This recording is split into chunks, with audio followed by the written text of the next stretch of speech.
Q news అందించే అవకాశాన్ని సద్వినియోగం చేసుకోండి. సమస్య ఎక్కడున్నా నేనున్నానంటూ ధైర్యంగా ప్రశ్నిస్తూ రాజకీయాల పట్ల అవగాహన కలిగిన అనుభవం గల రంగారెడ్డి హైదరాబాద్ రిపోర్టర్లు కావాలను సంప్రదించవలసిన నెంబర్లు 8688926084. బీసీ కోటాకు మధ్య మార్గం చట్ట ప్రకారం 23%, పార్టీ పరంగా 19%. హామీ నిలబెట్టుకోవడానికి సుప్రీం తీర్పు అమలుకు ఇదే మార్గం. స్థానిక ఎన్నికల ఫార్ములాపై రాష్ట్ర ప్రభుత్వ యోచన తాము పాటిస్తూ ఇతర పార్టీలకు సవాల్ చేయాలన్న ఉద్దేశం. రాష్ట్రంలో ప్రస్తుతం బీసీలకు 23%, ఎస్సీ ఎస్టీలకు 21%. ఇక ఒక్క పంచాయతీ సహా స్థానిక ఎన్నికలు నిర్వహించాల్సిన పరిస్థితి. ఒక పక్క పంచాయతీ సహా స్థానిక ఎన్నికలు నిర్వహించాల్సిన పరిస్థితి, మరో పక్క ఇచ్చిన హామీ మేరకు బీసీ రిజర్వేషన్లు అమలు చేయాల్సిన స్థితి. ఈ క్రమంలో అనేక చిక్కులు, ఇతర సమస్యలు, వాటి నుండి బయటపడి రెండు నెరవేరేలా మధ్య మార్గాన్ని ప్రభుత్వం ఆలోచిస్తున్నట్టు సమాచారం. బీసీల గతంలో లాగానే చట్టపరంగా 23% రిజర్వేషన్లు అమలు చేస్తూ మరో 19% కాంగ్రెస్ పార్టీ పరంగా ఇవ్వాలని భావిస్తున్నట్టు తెలుస్తుంది. తద్వారా అసెంబ్లీ ఎన్నికల సమయంలో ఇచ్చిన హామీ మేరకు 42% రిజర్వేషన్ పూర్తవుతుందని, మొత్తం రిజర్వేషన్లు బీసీ ఎస్సీ ఎస్టీ 50%కి మించకూడదనే సుప్రీంకోర్టు నిబంధనను కూడా పాటించినట్లవుతుందని యోచిస్తుంది. ఇతర పార్టీలను కూడా ఇదే పద్ధతిలో బీసీలకు సీట్లు కేటాయించాలని డిమాండ్ చేసి పైచేయి సాధించవచ్చని అంచనా వేస్తుంది. బీసీ ఓటర్ల గణన చేసిన, కులాల వారి గణన చేపట్టిన పంచాయతీ ఎన్నికలకు ఇదే విధానాన్ని అనుసరించాలనే వ్యూహంతో ఉన్నట్టుగా తెలుస్తా ఉంది. అయితే ఇక్కడ రాహుల్ గాంధీ గారు రిజర్వేషన్లు కాపాడడానికి ఎంతవరకు వెళ్తామన్నటువంటి సందర్భంలో ఇట్లా మధ్య మార్గాలు చూస్తే బీసీలకు బిచ్చం అక్కరలేదు. కులగణన చేయాల్సిందే. కులగణన ద్వారా తద్వారా ఒక కమిషన్ ఏర్పాటు చేసి బీసీల లెక్కలు తీయాల్సిందే. బీసీలు తెలంగాణ రాష్ట్రంలో 51 ఉన్నారని చెప్పి సమగ్ర కుటుంబ సర్వేలో కేసీఆర్ లెక్క తేల్చిండు. 51%లోనికి 23 ఎట్లా వస్తుంది? ఇంకొక విషయం చెప్తా ఉన్నా, ఇక్కడ ఇప్పుడు మొన్న కేసీఆర్ అధికారంలో ఉన్నప్పుడు స్థానిక సంస్థల ఎన్నికల్లో బీసీ జెడ్పీటీసీల కంటే ఎస్టీ జెడ్పీటీసీలు ఎక్కువ ఉన్నారు, బీసీ ఎంపీటీసీల కంటే ఎస్సీ ఎంపీటీసీలు ఎక్కువ ఉన్నారు. అమలైంది 23% అని చెప్తా ఉన్నారు. ఇది తప్పు. కేవలం 19% లోపే అమలైంది. ఇక జనరల్లో గెలిచినటువంటి బీసీ1 తీసుకొచ్చి ఇలా కలిపి ఇగో ఎక్కువ వచ్చినాయని చెప్పి చూపిస్తా ఉన్నారు. ఇది తప్పు. బీసీల కులగణన జరగాల్సిందే. బీసీలకు ఇక్కడ మా రాహుల్ గాంధీ గారి మాట, 42% బీసీలకు రిజర్వేషన్ లోకల్ బాడీస్ లో అమలు చేస్తామని మా రాహుల్ గాంధీ గారు మా ఫ్యూచర్ ప్రధాని కామారెడ్డిలో డిక్లరేషన్ ప్రకటించిండు. ఆ డిక్లరేషన్ ప్రకారమే ముందుకు పోవాలి, పోతాం కూడా. దీనికి ఇప్పుడు పార్టీ పరంగా 19%, పార్టీ దయాదాక్షిణ్యాల మీద ఎందుకు ఆధారపడాలి? బీసీలకు వాటాగా రావాల్సిందే. వాటాగా రావాలి కాబట్టి కులగణన చేయాల్సిందే. బీసీలు ఈ అంశంలో కాంప్రమైజ్ అయ్యే పరిస్థితి లేదు. ముఖ్యంగా తీన్మార్మలన్న కాంప్రమైజ్ కాడు. ఇక్కడ 42% ఏదైతే మనం చెప్పినామో, మనకు రాహుల్ గాంధీ గారి మాట అంటే శిలాశాసనము. ఆ శిలాశాసనం ప్రకారం ఖచ్చితంగా బీసీలకు 42% వాటా దక్కాల్సిందే స్థానిక సంస్థల ఎన్నికల్లో. మాకు రాహుల్ గాంధీ గారు చెప్తా ఉన్నారు, ఎంతమంది ఉంటే అన్ని అని చెప్పి చెప్తా ఉన్నారు. ఇంకా మేము 50-52 దాకా పోలే. రాహుల్ గాంధీ గారి మాట కట్టుబడి అక్కడ ఉన్నాము 42 కాడ. ఆ 42% వాటా బీసీలకు దక్కాల్సిందే. ఈ విషయంలో ఇట్లా చేస్తే రాహుల్ గాంధీ గారి మాట పోయినట్టయితది. ఆయన తలదించుకునే పరిస్థితి మేము తీసుకురాకూడదు. వీళ్ళు 19% కలిపి మిగతా పార్టీలను మీరు కలపండి అంటే బిచ్చం ఎత్తుకున్నట్టు అవుతుంది. ఈడబ్ల్యూఎస్ కోట ఉద్యోగాల్లో ఈ తెలంగాణ రాష్ట్రంలో వాళ్ళు ఉన్న కోట ఒక్కసారి నేను చూపిస్తా ఊరు ప్రజలారా.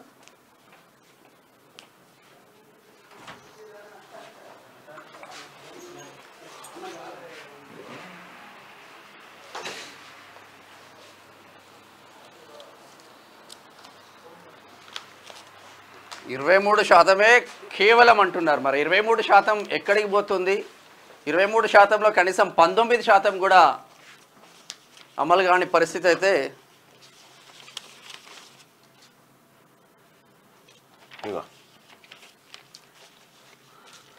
గ్రూప్ 4 ఎగ్జామ్ ఉంది.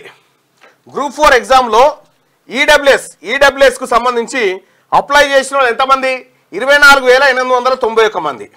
అంటే ఎంతమంది? 3.42% టోటల్లో 3.42% ఉన్నటువంటి వాళ్ళకు ఎంత ఇచ్చారు? 10% రిజర్వేషన్. 3 పెట్టు ఇక్కడ. సో గ్రూప్ 4 చిన్నది అనుకుందాం, చిన్న దాంట్లో పెద్దగా అప్లై చేయరు, ఓసీలు అనుకుందాం. సో ఇక్కడ కూడా తెలంగాణ రాష్ట్రంలో ముఖ్యంగా 50 ఎకరాలు ఉన్నటువంటి ఓసీ ఈడబ్ల్యూఎస్ కిందికి వస్తుండు. గుంట భూమి కూడా లేనటువంటి ముదిరాజు, గుంట భూమి లేని ముదిరాజుకు 300 మార్కులు వచ్చినా ఉద్యోగం రాదు. ఇక్కడ 50 ఎకరాలు ఉన్నటువంటి ఓసీ ఆయనకు 220 వస్తుంది. ఇది ఎక్కడ ఈ రిజర్వేషన్? ఇప్పుడు ఈ ఈడబ్ల్యూఎస్ కోటా 10% రాష్ట్రంలో ఇంప్లిమెంట్ చేస్తా ఉన్నారు. ఏ ప్రాతిపదికన ఇంప్లిమెంట్ చేస్తా ఉన్నారు? ఇక్కడ 10% మంది ఈ ఈడబ్ల్యూఎస్ అంటే ఎకనామికల్లీ వీకర్ సెక్షన్, ఈడబ్ల్యూఎస్ అంటే ఎకనామికల్లీ వీకర్ సెక్షన్. సో ఇందులో ఓసీల జనాభానే కేసీఆర్ చెప్పినటువంటి లెక్కల ప్రకారం, సమగ్ర కుటుంబ సర్వే లెక్కల ప్రకారం ఎంత అంటే మొత్తం ఓసీ కేటగిరీ 6.98%. మొత్తం ఓసీ కేటగిరీ 6.98%. ఎక్కడిది ఇది? Telangana state as per the data option from integrated house hold survey SKS 2024 లెక్క ప్రకారం 6.98 ఉన్నారు మొత్తం ఓసీలు. దీంట్లో ఈడబ్ల్యూఎస్ అంటే ఇందులో ఎకనామికల్ గా వీకర్ ఉన్నటువంటి వాళ్ళకు ఈ రిజర్వేషన్ రావాలి. ఇందులో ఎంతమంది ఎకనామికల్ గా వీకర్ ఉంటారు అంటే మొత్తం ఓసీలంతా వీళ్ళు. దీంట్లో ఫైనాన్షియల్ గా వెనకబడ్డటువంటి వాళ్ళు ఉంటే 1 లేదా 1.5% ఉంటారు. ఈ 1.5%కి 10% రిజర్వేషన్ ఉద్యోగాలు ఇస్తే అప్లై చేసిన కళ్ళొచ్చే. ఇక్కడ ఎస్టీలకు, బీసీలకు, ముఖ్యంగా ముదిరాజులకు ఆ తర్వాత వీళ్ళకు బీసీబీలో ఉన్నటువంటి గౌడ సోదరులకు కానీ వీళ్ళకు 300 వచ్చినా రాదు. వీళ్ళకేమో 210, 220 వచ్చినా వీళ్ళకి ఉద్యోగాలు వస్తూ ఉంటే మళ్ళీ ఒక 30 ఏళ్ళు వీళ్ళే కదా వీళ్ళే కదా. సో ఈ రకంగా మరి ఏ కమిషన్ వేసి ఇక్కడ ఓసీల లెక్క తేల్చి 10% ఇంప్లిమెంట్ చేస్తా ఉన్నారు? ఇది చెప్పాల్సినటువంటి అవసరం ఉంది. ఇది చెప్పాల్సిన ఈ 10% ఇక్కడ ఒక లెక్క చూడాలి కాక, మీరు బాగా అర్థం చేసుకోరి. సమగ్ర కుటుంబ సర్వే లెక్కల ప్రకారం ఓసీల జనాభా 6.98% అని చెప్పి కేసీఆర్ ఇప్పటికి వెబ్సైట్లో ఉంది, చూసుకోవచ్చు. 6.98% అని చెప్పిన తర్వాత ఇందులో ఎకనామికల్ గా వీకర్ గా ఉన్నటువంటి వాళ్ళు ఎంత ఉంటారు? 1 లేదా 1.5% ఉన్నారు.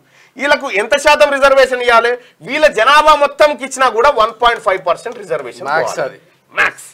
కానీ వాళ్ళ ఈడబ్ల్యూఎస్ 10% అమలు చేస్తా ఉంటే ఒక ముదిరాజు ఆయనకు 300 మార్కులు వస్తే ఉద్యోగం రాలే. ఇదే ఈడబ్ల్యూఎస్ వాళ్ళకు 210కి వచ్చింది, 220కి వచ్చింది. రాజ్యాంగ మౌలిక సూత్రాలకు విరుద్ధం. కాబట్టి తెలంగాణ రాష్ట్రంలో ఈ ఈడబ్ల్యూఎస్ కోటా ఎట్లా నిర్ణయించారు? తెలంగాణ రాష్ట్రంలో ఉన్నదే గింత మీ లెక్కల ప్రకారం 10% ఎట్లా ఇంప్లిమెంట్ చేస్తారు? కొన్ని చోట్ల ఉన్నారు, కొన్ని చోట్ల 20-25% ఉన్నారు. అక్కడ ఇంప్లిమెంట్ చేయండి, మాకే ఇబ్బంది లేదు, అక్కడ ఇంప్లిమెంట్ చేయండి. కానీ ఇక్కడ పరిస్థితి ఏంది అంటే అసలు అక్కడ కూడా ఇంప్లిమెంటేషన్ చేయడం తప్పే. అసలు ఈడబ్ల్యూఎస్ కోటానే తప్పు. ఫస్ట్ విషయం ఏంటంటే ఎందుకు ఇంప్లిమెంటేషన్ చేయడం తప్పు అంటున్నాం అంటే రాజ్యాంగ మౌలిక సూత్రం ఏం చెప్తుందంటే సమాజంలో అట్టడుగు వర్గాలను ఎవరైతే ఉన్నారో ఇప్పుడు ఎక్కడైనా కూడా సమాజంలో హెచ్చు తగ్గులు అనేది ఉన్నది. ఆ హెచ్చు తగ్గులను సమానత్వంగా తీసుకురావడం కోసం రిజర్వేషన్ వ్యవస్థ అనేది పుట్టుకొచ్చింది. సో అంబేద్కర్ తీసుకొచ్చినటువంటి ఆలోచన విధానం కూడా సో ఆ రోజు దళితులకు కానీ, గిరిజనులకు కానీ, బీసీలకు కానీ సో ఎందుకు రిజర్వేషన్లు అవసరం పడ్డాయంటే అగ్రవర్ణాలన్నీ కూడా ఆ స్థాయిలో ఉన్నాయి, వీళ్ళంతా కూడా ఈ స్థాయిలో ఉన్నారు. దీన్ని సమాన స్థాయికి తీసుకురావాలనుకున్నప్పుడు సో ఈ సమాన స్థాయికి ఇట్టున్నోళ్ళు ఎట్లా సాధ్యమవుతుంది? సో వీళ్ళని పెంచుకుంటూ రావాలి. సో వీళ్ళని కొంచెం ఉన్న కాకుండా క్రమేణా ఈ స్థాయికి వచ్చినప్పుడు సమాజం ఇట్లా వస్తుంది అనేది మౌలిక సూత్రం. తద్వారా ఇప్పుడు వీళ్ళు ఈడబ్ల్యూఎస్ కూడా తీసుకురావడం వల్ల ఏమైందంటే ఇప్పుడు ఏదైతే ఉన్నారో వీళ్ళు ఇట్లా ఇంకా కిందికి పోతా ఉన్నారు, వీళ్ళు ఇక్కడ ఉన్న ఇంకొంచెం పైకి ఎక్కుతా ఉన్నారు. ఎట్లా సాధ్యమవుతుంది? ఇంకేం లేదు, ఇంకా అందనంత దూరం వెళ్ళిపోయారు. ఇక్కడ కూడా ఈడబ్ల్యూఎస్ కి సంబంధించినటువంటిది ఇది పివి నరసింహారావు గారే ప్రయత్నం చేసి ఈడబ్ల్యూఎస్ కోటా తెస్తాను. అప్పుడు కోర్టు కొట్టేసింది ఇది రాంగ్ అని చెప్పి. కొట్టేసిన తర్వాత ఇప్పుడు ఈడబ్ల్యూఎస్ అంటే ఎట్లా మరి అది అనంటే ఈడబ్ల్యూఎస్ ఈయనకు వార్షిక ఆదాయం 8 లక్షలు ఉండాలి, 8 లక్షలు ఉండాలి, 5 ఎకరాల్లో భూమి ఉండాలి. ఇది కేంద్ర ప్రభుత్వం చెప్పినటువంటి మాట. రాష్ట్రాలు మీ పరిస్థితులను బట్టి అమలు చేసుకోరని చెప్తే 2019లో కేసీఆర్ అమలు చేసిండు. ఏమని అమలు చేసిండు? ఇవేమి పట్టించుకోలే, 50 ఎకరాలున్నా చాలు, 50 ఎకరాలు ఉన్నా చాలు. ఎందుకంటే అగ్రికల్చర్ నుంచి వచ్చేటువంటి ఇన్కమ్ నాన్ టాక్సబుల్ కదా, ట్యాక్స్ లేదు కదా దానికి. తద్వారా 50 ఎకరాలు ఉన్నటువంటి ఈడబ్ల్యూఎస్ ఆయన కూడా ఉద్యోగాలు వచ్చిన తర్వాత బీసీలు సంకనాకన్నా ఇక్కడ ఉన్నటువంటి ముదిరాజ్ బిడ్డలు ఎట్టు పోవాలి, ఇక్కడ గౌడ్లు ఎట్టు పోవాలి, మున్నూరు కాపులు ఎట్టు పోవాలి, ఈడ ఉన్నటువంటి పేద వర్గాల బిడ్డలు ఇవాళ బీసీటీ కట్ ఆఫ్. ఇక చూడు ఎంత దారుణమైన కట్ ఆఫ్ అంటే,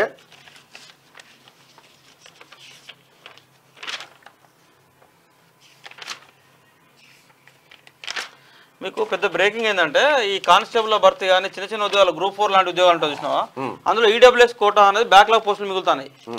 తీసుకుంటారు ఎవడు?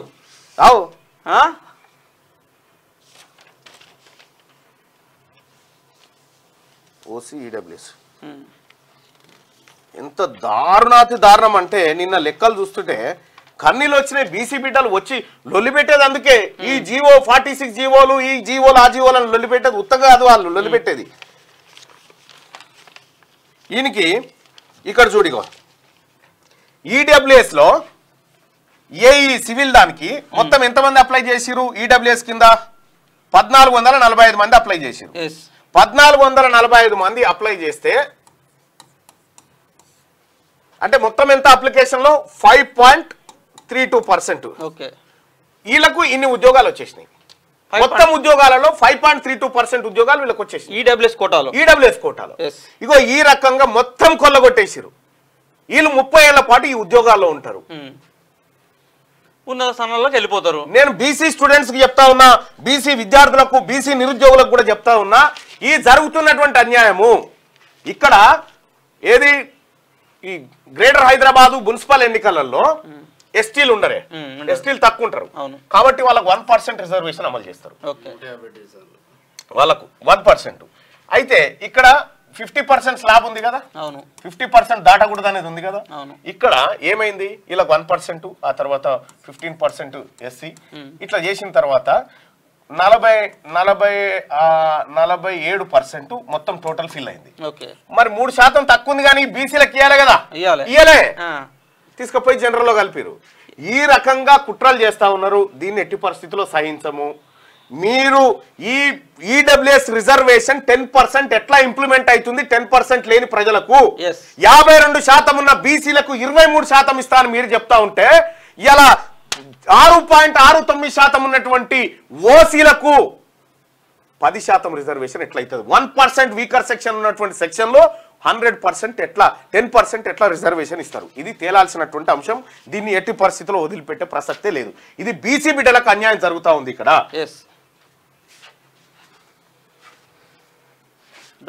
రైట్ గో ఇక్కడ నుంచి పుట్టింది టాపిక్. ఇప్పుడు బీసీ కోటాకు మధ్య మార్గం ఇక్కడ నుంచి పుట్టింది ఆ టాపిక్. ఇంకా చాలా ఉంది అందులో మాట్లాడాల్సినటువంటి అంశం. ఇప్పుడు ఇది భిక్షమే కదా, పార్టీ పెడితే భిక్షం, ఇస్తే మీ దయా, లేకపోతే మళ్ళీ ఈ బీసీలు పోయి పార్టీల మీద ఆధారపడన్నా. బాజప్తగా వాటాగా రావాల్సింది మా రాహుల్ గాంధీ గారు, మా నాయకుడు చెప్పినటువంటి మాట ప్రకారం మాకు వాటా రావాల్సిందే. 100% సరే. స్టేట్ కాంగ్రెస్ లో ఏమున్నా కూడా ఏఐసీసీ అయితే చాలా క్లియర్ ఉన్నది బీసీల విషయంలో అనుకుంటున్నాం. ఉండాలి. వాళ్ళ చిత్తశుద్ధి ఏంది అనేది ఈ ఇంప్లిమెంటేషన్ మీద ఆధారపడి ఉంటది. అంతే. ఏఐసీసీ చిత్తశుద్ధి కూడా అంతే కదా. ఏఐసీసీ రాహుల్ గాంధీ గారు క్లియర్ గా ఉన్నాడు. 42% ఇక్కడ తెలంగాణలో బీసీలకు రిజర్వేషన్ దక్కాలని చెప్పిండు. అది ఆయన గెలవాల్సిందే. ఆ మాట మీద ఆయన తలదించుకునే ప్రయత్నం ఎవరు చేసినా ఒప్పుకునేది. క్యూ న్యూస్ అందించే అవకాశాన్ని సద్వినియోగం చేసుకోండి. సమస్య ఎక్కడున్నా నేనున్నానంటూ ధైర్యంగా ప్రశ్నిస్తూ రాజకీయాల పట్ల అవగాహన కలిగిన అనుభవం గల రంగారెడ్డి హైదరాబాద్ రిపోర్టర్లు కావాలను సంప్రదించవలసిన నెంబర్లు 8688926084.